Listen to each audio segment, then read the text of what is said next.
Stop net vir 'n oomblik. Het jy geweet Suid-Afrika is een van die droogste lande ter wêreld? En het jy ook geweet dat die vyand alles in sy vermoë doen om skering en verdeeldheid in die kerk te bring? Maar vandag wil ons jou herinner, daar is iets wat groter is as enige krisis. Iets wat sterker is as die droogte, sterker as verdeeldheid. En dis gebed. Vandag staan ons saam om te bid vir ons land en vir die kerk in ons land. Liesel, deel asseblief met ons 'n bietjie meer oor wat regtig aan die gang is in Suid-Afrika. Dankie Rolf. Weet jy, Suid-Afrika is 'n waterskaars land. Baie min mense besef dit.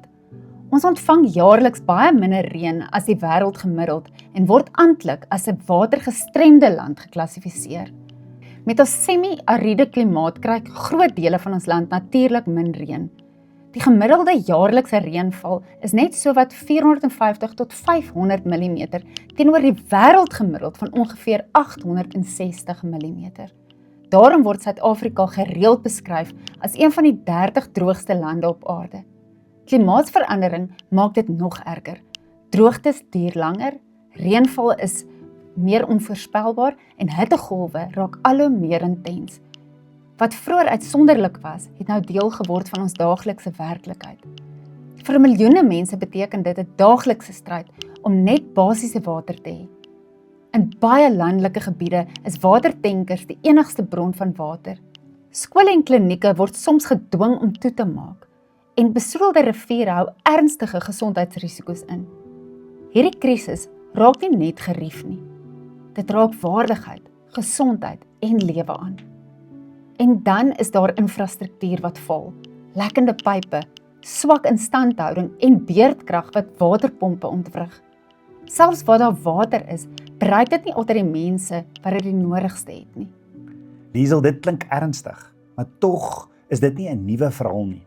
In die Bybel lees ons dat die kinders van Israel, hulle het ook 'n waterkrisis beleef. Onthou by Mara was die water bitter geweest en die volk het geroep en Abba Vader het ingegryp en die water gesond of soet gemaak.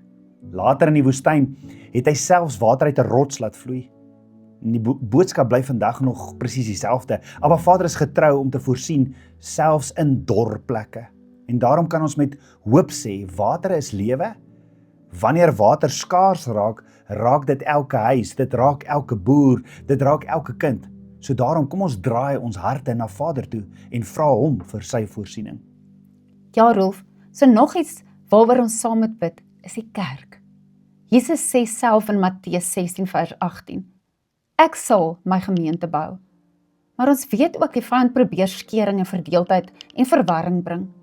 Daarom bid ons dat Vader die kerk in Suid-Afrika sal lei in waarheid, eenheid en liefde en dat sy gees sterker sal wees as enige verdeeldheid.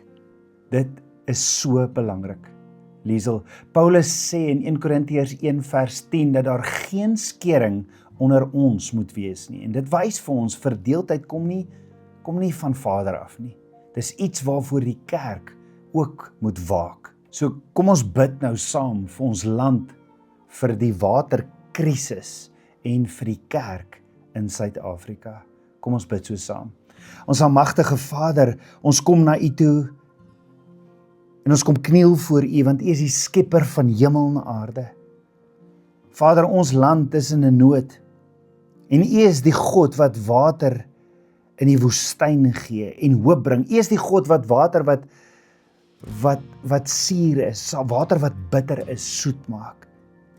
En daarom kom ons na die voet van die kruis. Ons bid vir reën in droogte, getuisterde gebiede. Ons bid vir water. Ons bid Vader dat water ook reg sal bestuur word in ons land. Ons bid vir eerlike en bekwame leiding.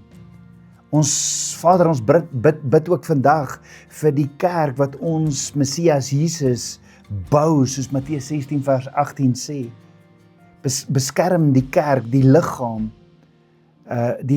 van Jesus teen skering en lei ons in waarheid en laat Jesus alleen verheerlik word, want hy is die kop van die kerk.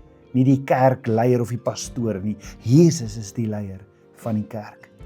Ons vertrou op U voorsiening, want U is getrou. Ek bid dit alles in Jesus se naam. Amen.